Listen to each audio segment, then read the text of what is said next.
Hello, I'm Lisette Sutherland, and I am the big cheese at Collaboration Superpowers, and you're listening to the Agile Uprising podcast.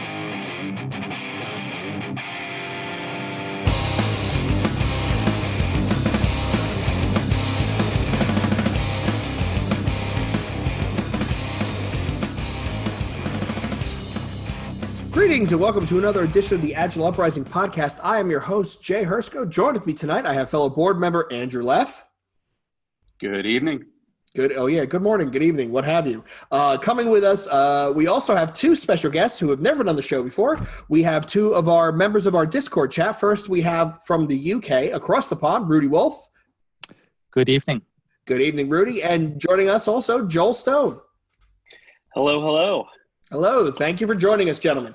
So the topic of tonight's episode actually came out of a conversation we were having on the Discord site. And I might have thrown it out there as a bit of a loaded weapon. The question was, what is the value of an Agile coach? And how do you demonstrate that value? Now, for some of our listeners, this may sound like a totally insane question to ask. It may sound like an even stupid rat hole to go down. However, as the conversation developed in the chat room, we realized that a lot of us run into this same problem where no matter what enterprise we've been in, either as a contractor or a full-timer, whenever it comes to, well, what is the value I'm getting from my Agile coaches, typically becomes a sticking point, especially for people who don't come from IT or don't come from the delivery side of the house and don't understand why am I paying these people all this money an hour and they're not delivering features out the door, per se. So we're going to unpack that over the course of tonight's episode, and we're going to get some different conversations and different opinions from those on the show. So let's jump in. And I'm going to start with you, Joel. First question, why is this even a conversation we need to have? Oh boy. Well, because I think we run into this conversation over and over and over again with Agile coaches, with Scrum Masters. We see more and more people are actually trying to opt for hiring Agile coaches as Scrum Masters, and it's this big kind of question out there in the community of why do we need this skill set? What's important about it? And what value does it bring to us? It's not just us asking this question of how do we prove it. It's our clients saying, hey, we are told that we need this, but yet we don't really understand why. We think we kind of understand, but we're really not there with you, right? So they're coming to us and asking for us to essentially tell them why we should have a job, right? Right. So I think the conversation ends up being a very self-preservation kind of conversation, especially as we see, it's very timely right now with what the stock markets are doing, in that budgets are going to be tightening and we're going to have to work harder to show that we're delivering value and that we're helping the organization, right? So it's become kind of this existential crisis for our Agile coaches, for our Scrum Masters, and for everyone involved of how do we show value and how do we even understand what value we bring, right? In Agile, we talk over and over and over again about how you need to attach what you're doing to value that's being brought to the customer. And sometimes we struggle with that ourselves, even as we're telling other people to be able to attach what they do to value to the customer, right? So I think in order to get that self-confidence and really truly be able to prove out our value, we have to delve into this conversation. We have to start understanding, right? So I think that's why it's so important. It becomes a critical part of our identity that we have to prove out and we have to be able to show other people in order to be truly delivering value to the organization. So what are your thoughts, Rudy, coming from across the pond? I mean, is it the same? Is it different? Kind of, sort of, maybe? What do you think? I think all of that, again, when you come into a team, you will find, or certainly I have found, is that there's often a bit of a question is, what do we need you for? And so you need to justify yourself as, coming in as a coach. And then obviously you have a conversation with the team about who are their customers and their stakeholders and what's the value they get. And, obviously in these times of COVID-19, someone is going to be paying for your services, and they're going to have to see that you are delivering value. Now, I suppose, that could be value in terms of bottom line benefits. But, for example, I've done a lot of work in government organization where there's a different kind of focus. It's not just profit to the bottom line. You have a look at the sort of the services that you are delivering to the citizen and to the various stakeholders of the services that government is delivering.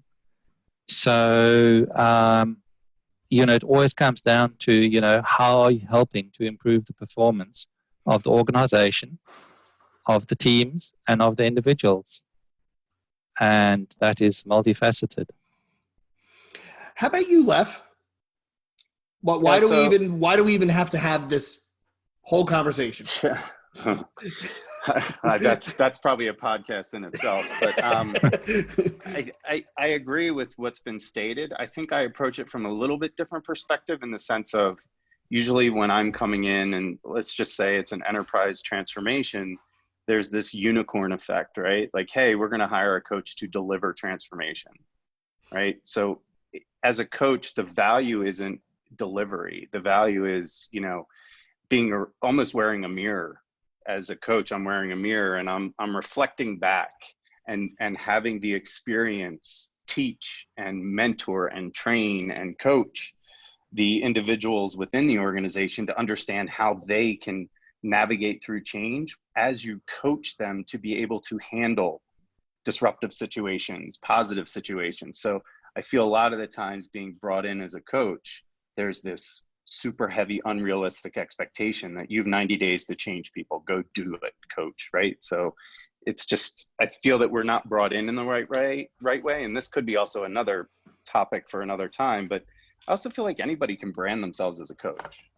I've spent over 10 years now working on my professional coaching skill set, right? Like really investing in coaching, and not just agile coaching, but truly understand what coaching could be, and utilizing agile as a method, or as an entry point, but it isn't the end game for me. You've heard me say this before, organizations aren't agile.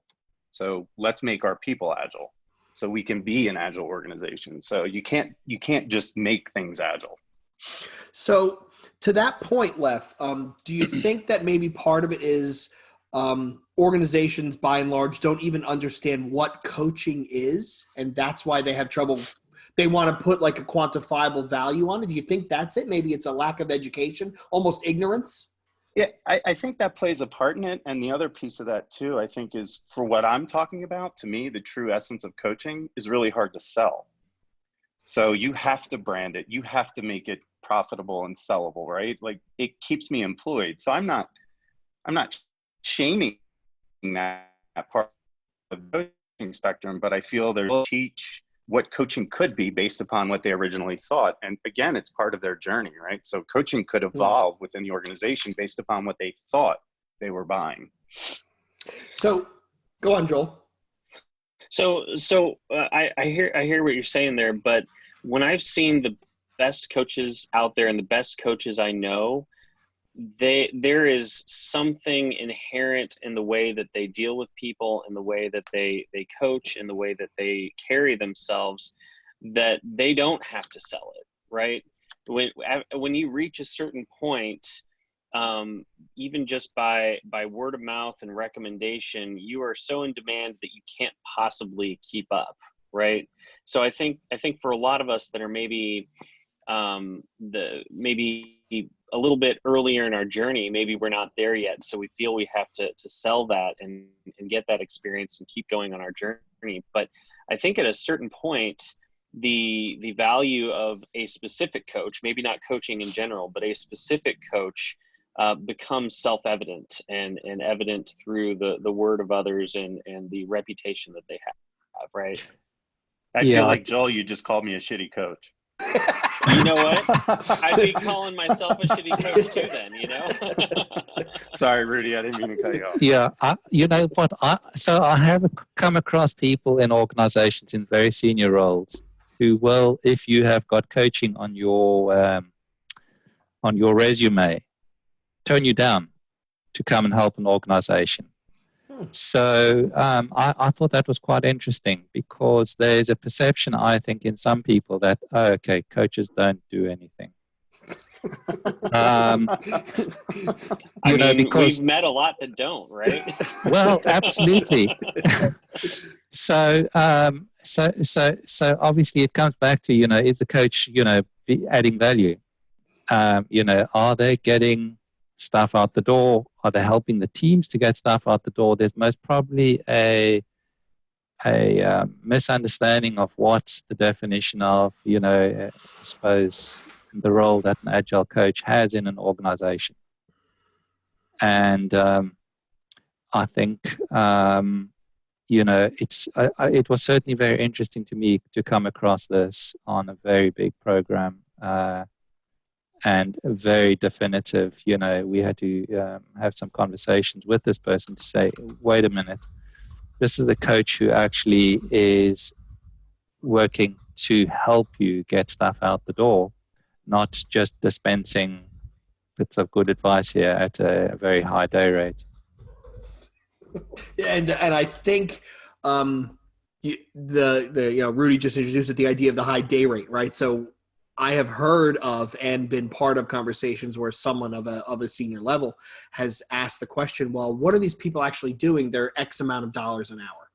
And that's going to lead directly to my next question. So perception is reality. We all know that, whether it's right, wrong, or indifferent. And there's a perception that coaches are expensive. So let's get to the crux of it. So, and I'm going to start with you, Rudy. So how do we as practitioners, or how do you prove your value as a coach? Is there, because I know Leff's going to go ham on this. He's got a whole list of things that he uses. So I'm going to go to him last. But what are some of the things that if someone's listening to this episode and they're a coach and they're being questioned, right? What are some of the things that you would tell them to say, hey, here's how I demonstrate my value. You might want to think about taking this approach. So to me, it's go and ask the people. So let's just say you've got a whole bunch of teams that you have been asked to come and look after or support in sort of agile transformation. And my experience is that you will find some of those teams will be rather skeptical. Well, here's yet another mode of operation that we now need to adopt, and we kind of will pay lip service at best. That essentially will play along because they have to. But then when you can actually take those people and say, or in some sense, you'll be selling them on the benefits that Agile brings them. And listen, essentially my conversation is along the lines of, your senior leadership team actually wants to empower you. And many people don't actually believe that initially. But when you can show them and demonstrate to them that some of the agile ways of working will actually give them the opportunity to take control over things that previously were being done to them, then suddenly the penny drops. Actually, wait a minute, this is what self-organization is about. And then people start to actually buy into this whole agile malarkey, because now they can start to actually have an influence over the way they work, what they work on. They can start to ask for, product ownership, product management, where you then start to basically have some clarity over priorities. And then I basically say to the senior leadership team and to other teams and organizations that are essentially on the list to be transformed, okay, go and speak to the people who have been through the process. And that's the way I think you are really fundamentally going to get down to it. And, so you can get a bit more scientific about it, and you can do a survey on a regular basis of how people feel about various aspects of their job, and you can then, score those. And over time, what you'll see is, if you are making a difference, you'll see those scores will start ticking up. Good, great. Joel, same question. So if someone is in your shoes or you're in someone else's shoes and they're finding themselves having to sing for their supper, right? How do they demonstrate or prove their worth? What's the best way to create some backstory to say, hey, look, I'm actually contributing here? All right, so I'm going to answer that in an unconventional way. I think that if you have to sing for your supper, then you've already lost the battle, right? So if you're having to make that argument, then you're already not proving your value. To me, when I go into a new coaching engagement with folks, the most important thing is to learn to speak the language, learn how to listen to them, understand what they're trying to say, understand their lingo, right? I mean, for some of us, all we do is IT coaching, and that's fairly easy, right? Because we can talk about tests and code, et cetera, right? But more and more organizations are looking at Agile outside of the IT arena, which means we're pulling people whose entire history has been in IT and taking them over to marketing or purchasing or product development in other areas, right? And we have to be able to learn to speak their language extremely quickly and be able to translate ideas from IT into something that they can understand, right? People see value when you can speak their language and translate ideas into something that they can consume, right? They find value in that naturally. The second thing is, I think we have to, in order to prove our value, we have to meet teams where they're at rather than just hawking a framework, right? We have to meet them where they're at and try to help them improve and make their lives better, right? Now, sometimes that's going to be through some standard practices like Scrum or SAFe or something like that.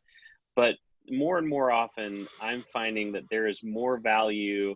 You guys are probably familiar with the Shu Ha Ri idea that we've got.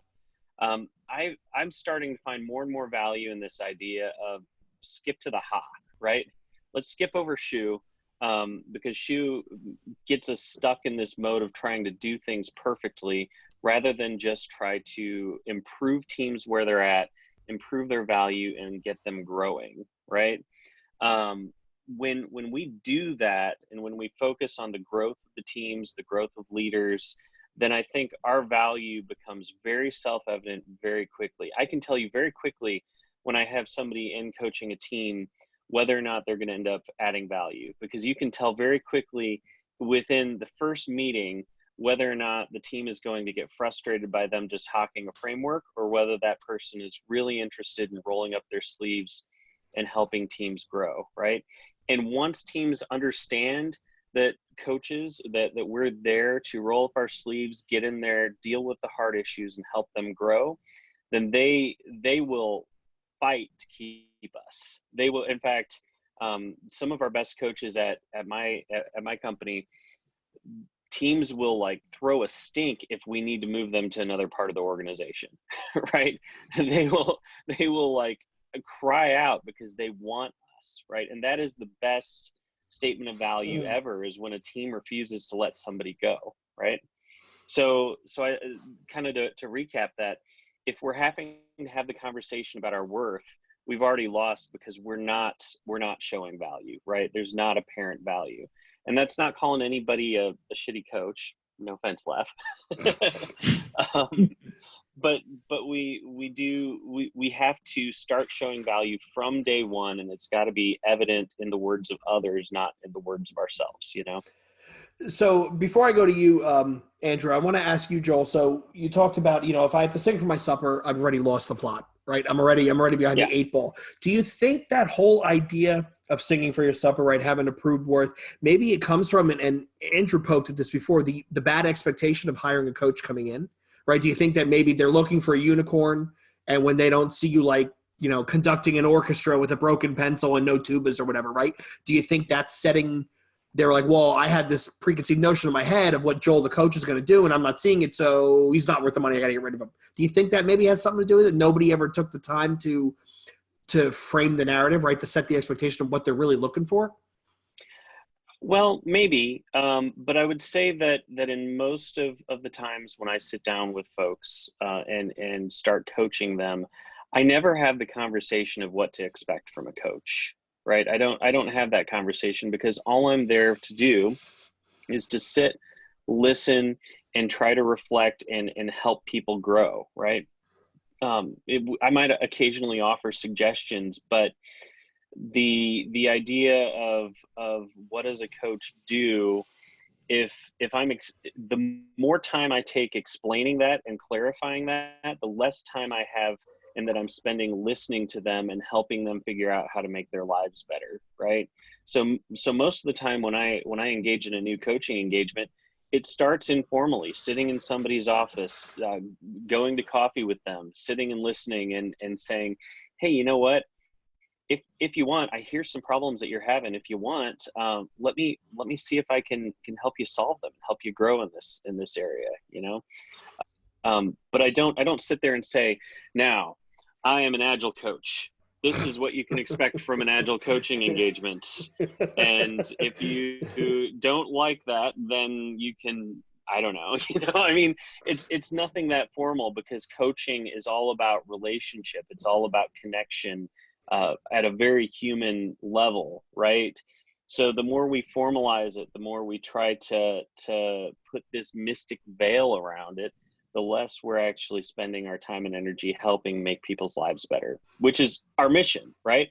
Our mission as coaches, the value we deliver is making people's lives better, right?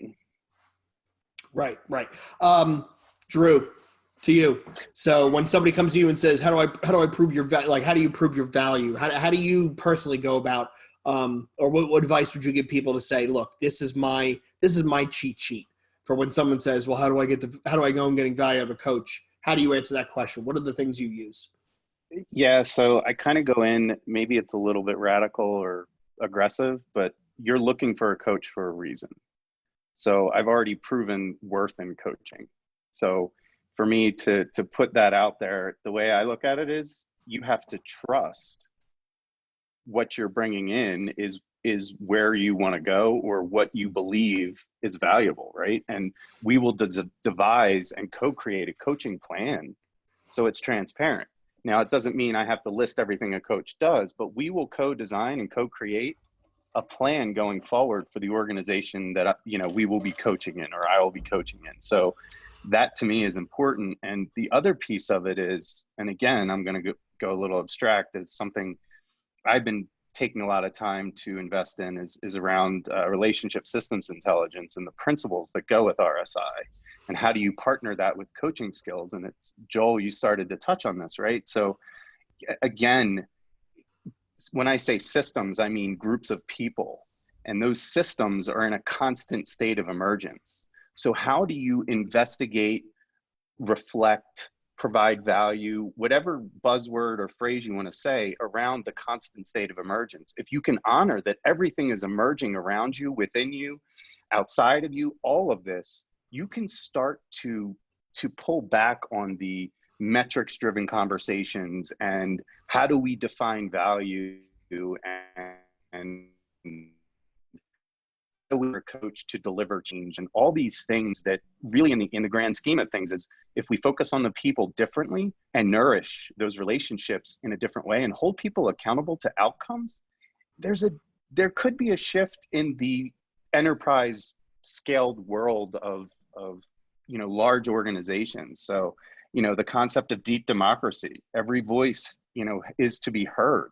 How do we start to employ more deep democracy within large organizations? And again, it's really just trying to get to sell that, put deep democracy on a statement of work and see how quick you get bounced out of a room, right? So I think there's a balance, right? So there's a balance in figuring out, again, someone's paying me to come there, so I can't be dogmatic in what I think.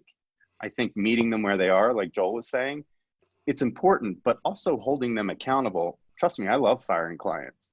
It's one of my favorite things to do. You're just not ready yet, or I'm just not the right coach. So I think there's a responsibility on both sides that, hey, it's going to go slow. You can't give me a 10-speed bike and expect us to win the Indy 500. Let's be realistic and start setting goals and start measuring ourselves based upon that. So I learned early on when I was at MCSE, I'm going to date myself. One of my engineer buddies said, I ask for the money I ask for, not because I know how to swing a hammer. It's because I know where to hit. Right? So literally, I know exactly the place I need to hit. Anyone can swing a hammer. It's knowing where to hit. I have a funny feeling we're going to turn that into a sticker or a quote somewhere along the line. But you were going to say something, Rudy? Yeah, I think, most probably when you are a novice coach or a beginner, managing the engagements, so those stakeholders, who have engaged you, that is actually a very conscious and deliberate aspect of a coaching engagement. It's not just dealing with the teams. So essentially, I will make one of the senior leadership team who is actually paying your salary or your bottom line, a product owner essentially, and then working with them through a backlog. Essentially, like Andrew was saying, you will co-create and work out what the backlog is that is going to give maximum bang for buck. And then you go and do it with the teams, and you go and work with the teams, and you take the feedback, and you get them involved, and essentially becoming owners of the coaching backlog. And that way you can then change direction. You can use the feedback, and then it's not just something you're not just being paid to go and run around a bunch of teams. They are actually in charge through having the backlog. And at the same time, you are also teaching them agile ways of working, because a lot of the senior leadership team who are involved in this, they're not at the coalface, and you then want to see them there. And so this is your way of actually basically saying to the senior leadership team, okay, there have been showcases happening. Where are you? Where are your colleagues? Where's the management who's meant to be supporting this? And then you can start to have a conversation around sort of servant leadership. And so managing an engagement is a very important part of the coaching job. So Rudy, can I just I want to zoom in on something you said there, and it's something that I have I've really emphasized in my I've probably been coaching for 2-3 years now. So in the grand scheme of things, I'm a little bit newer of a coach, but one of the things I quickly learned in my time is that the most bang for our buck in coaching is oftentimes coaching senior leadership. The time that we spend with the teams, more often than not, the constraints on the team's agility has nothing to do with what the team's doing, right? Oftentimes it's constraints with leadership and how they think, value things, and make decisions, So what I've found is that's actually far more important than team engagements oftentimes for me. Yeah, so I was introduced to theory of constraints a long time ago, and that sort of shapes my view significantly. If there's sort of one big thing that has impacted my career, it's sort of theory of constraints thinking. And so I will basically work with the team, often, behind the scenes, so to speak, to say, what is the thing that is stopping us from getting more value? And I will often, ignore things which other coaches might jump on and say, oh, you're not doing things right. But if that is not really limiting the performance of the team, there's too much to learn anyway. So let's try and focus on the few things that are going to make a big difference. And we'll get to the other stuff. This is not a, long checklist of things that we need to take off. It's around, in that team's context, what is the most important thing we can be working on? Yeah. Rudy, you threw a term out there which we've used before, we haven't used a lot, and I think we're going to invite you back to dig into this, the idea of a coaching backlog, right? That idea is something that most of the best coaches I know have. And yet it's not something that where you can explicitly go out and find a document that talks about, okay, well, how do I build this? What should be in it? How do I prioritize it? So we're going to come back to that. But Rudy actually gave me a great lead in.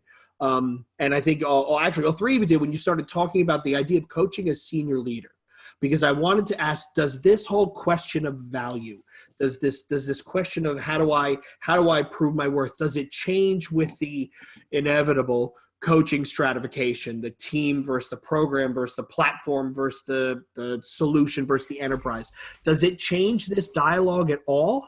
You want any of us to jump in? Yeah, I know this is bad audio, but all three of our panelists are all looking up into the sky trying to create an answer. I'll start with whoever wants to go first.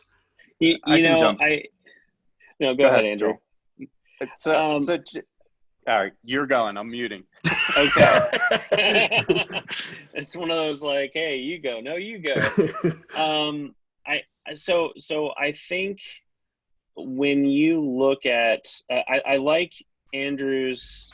Do you go by Andrew or Leff?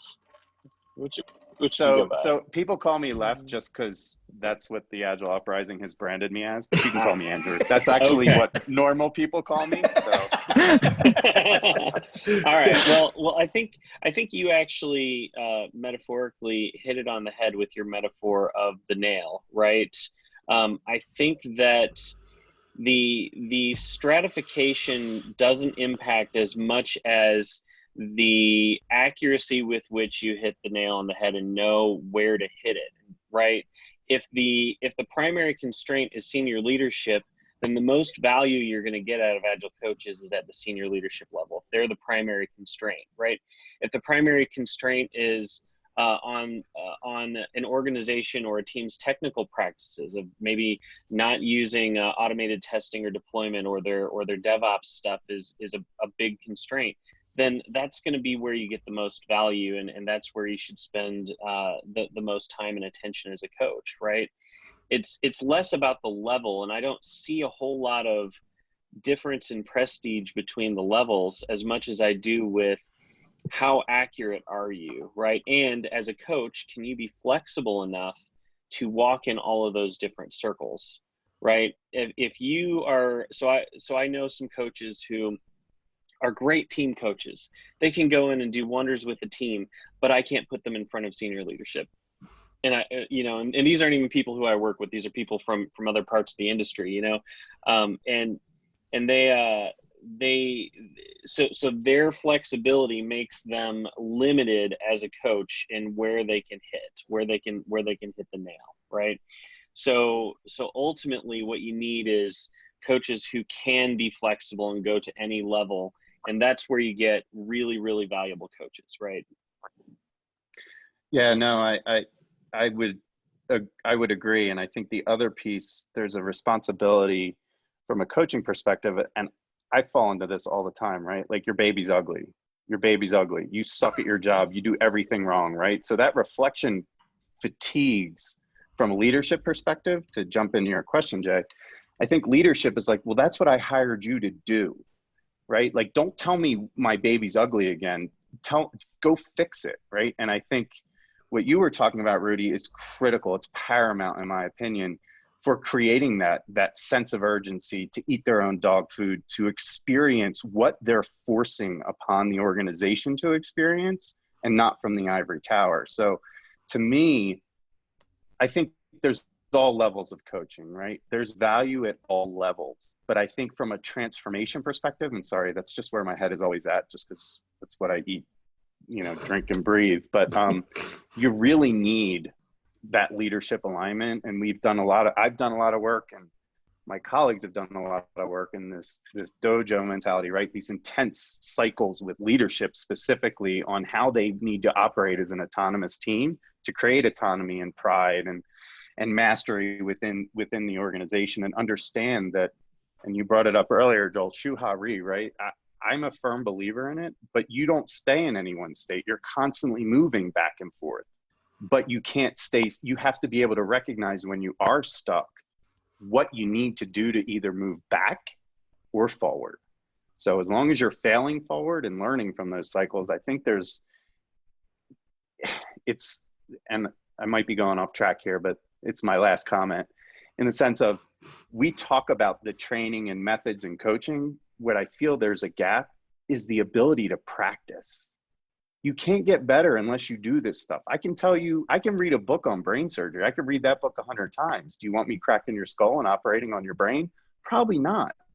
You need to practice. Not that I'm going to practice brain surgery anytime soon, but you get the point. But I think without having those constant activities going on, or being able to take those reps and creating the space to do that, I think it, you know, to me, that's where leadership really needs to support the change and really needs to be involved.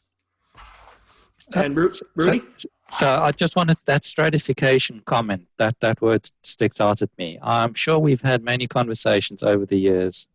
Maybe we take it out of the coaching arena, you know, junior developer, senior developer, architect. It's the same conversation as far as I can see.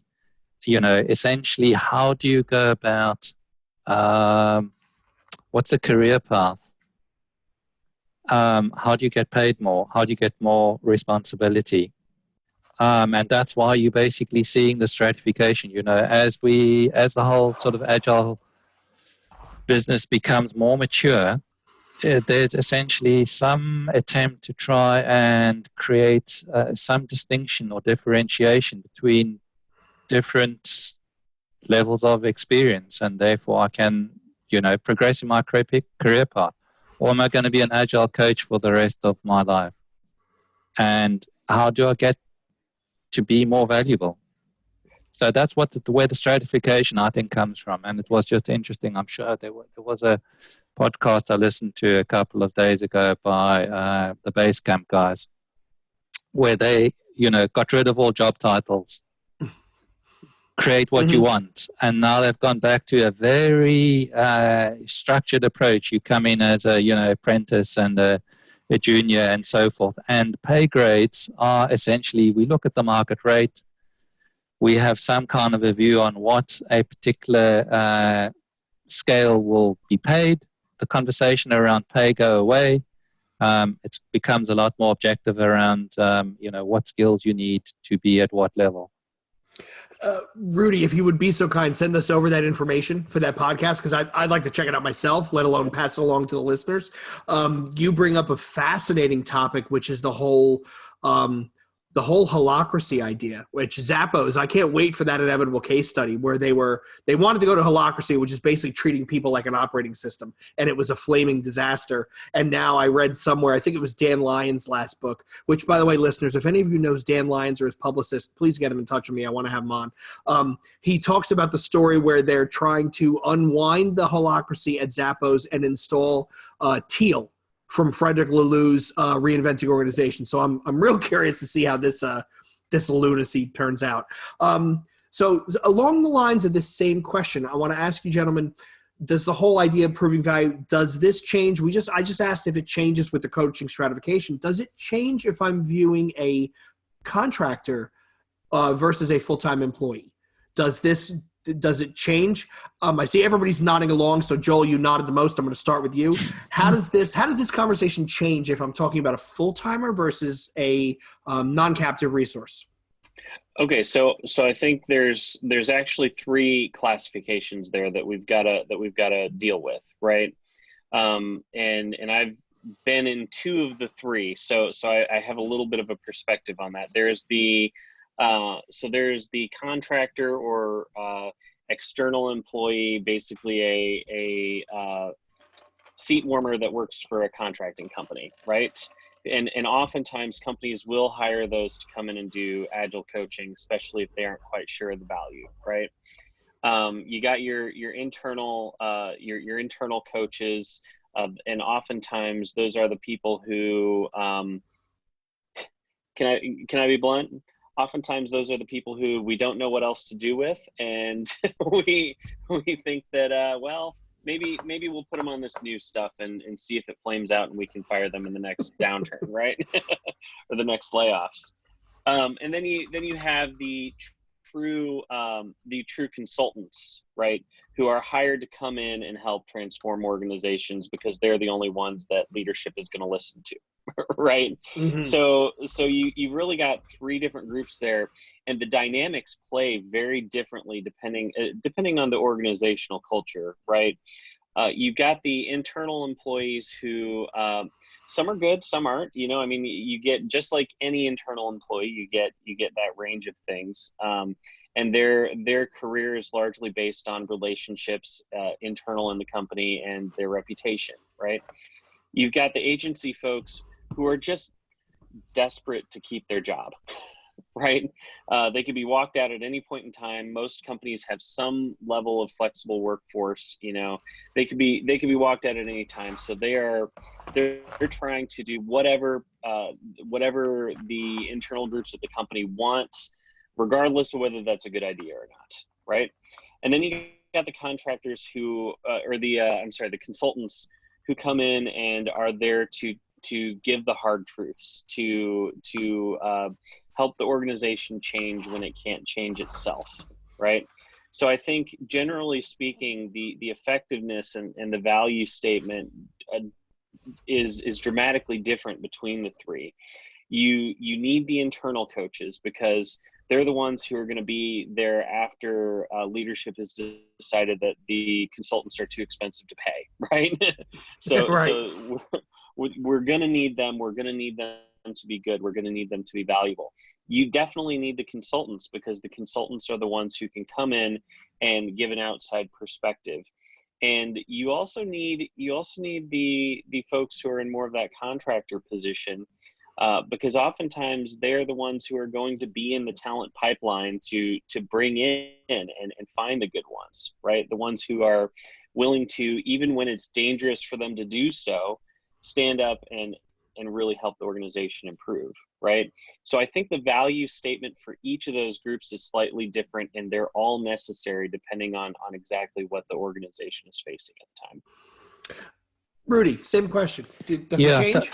so I am a freelancer and have been for many years. I've very occasionally gone permanent with an organization when there's been a very particular match between the values in the organization and the work that they specifically have on at that point in time, where essentially it's been, Rudy, we like you, I like the organization, we've got a very specific piece of work, let's make it a long-term relationship.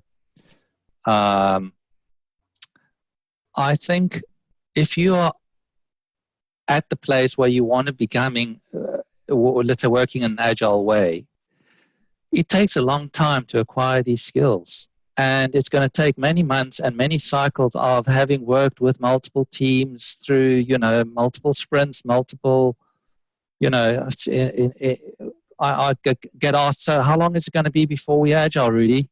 Sorry to tell you, it's going to take years. And you can't, if you're new to this, just grow that from the inside. So having an external person coming in with those skills is most probably going to short circuit a lot of learning that you need to do by getting in someone who's got the scars already. So I think there's this distinction between sort of your employee and your external person. Get someone in who's got the experience. So if you're hiring someone, that's going to be one of the sort of key distinctions. But then when you come in as I suppose, an external person, a consultant, contractor, I'm not so sure on the distinctions for the particular words. I know I'm going to be there for a limited period of time, which now provides opportunities because I can say things that an employee maybe can't. Your baby is ugly. Yeah. That's right. and when the people I'm working with realize, hey, here's a conduit or channel for me to actually say things to the senior leadership team, and they will listen, then you become valuable. So is there a distinction then between an employee and an external person? Yes, definitely. You get the experience. You have a channel to essentially improve communications between various parts of the organization. And the thing is, I actually like to switch between different organizations because from my point of view, it's fascinating to see how different organizations operate in different ways. And I would most probably get a bit bored if I was in a company ongoingly. Like I say, I've gone permanent occasionally, but that's been because something really interesting and exciting has been going on. And the only way I can actually do that is by going full time. But generally, I like to move. I like to take my learnings and experience and share that with the people I work with. And to give a shout out to Andy Claff and throwback to our last episode where you don't want to end up pickled, right? The whole idea of a pickled long-term coach. Leff, same question, last answer. So what do you think? Does this dialogue, this question of value, does it change if it's a full-timer, if you're considering full-time versus consultant versus vendor? What do you think? So I'm going to say it shouldn't change, right? From a coaching perspective, I mean, to me, it's really my own moral compass. So how I come in as a coach, I'm always looking to coach myself out of a job. And I think, Rudy, you touched on something that resonated with me is I'm also the shield. I could be, hey, if you're not comfortable doing this, tell them I asked you to do it. Blame the coach. You get out of jail free card. It's one of the most amazing things to experience, I have to say, that people just instantly trust you from that point forward, or they have more willingness to trust at that point because you're going to take the bullet for them, right? I love having the option of just being able to get fired. Not that I ever want to get fired, but as someone coming in from the outside, I also don't come in with a ton of your industry experience, right? What's the one constant, and I feel like a broken record, every organization has?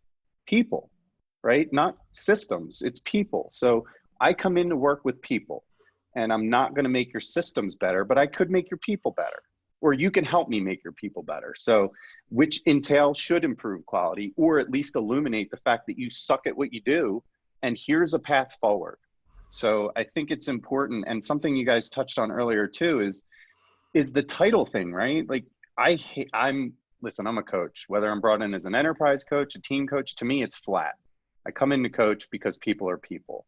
I don't come in at a level because, that's what I'm told, or that's what my bill rate supports. But if you strip titles, right? And I did this experiment, call everyone friends. You have no title. You're just all friends. And you have to physically tell somebody you don't want to be their friend. Right? This is like third grade stuff. It's not easy to tell somebody you don't want to be their friend, right? That feels offensive. So how do we communicate when things are in conflict in a way that can either tell us, all right, we're just not going to agree and we're going to move forward and not harbor on this? As an organization, we don't know how to heal.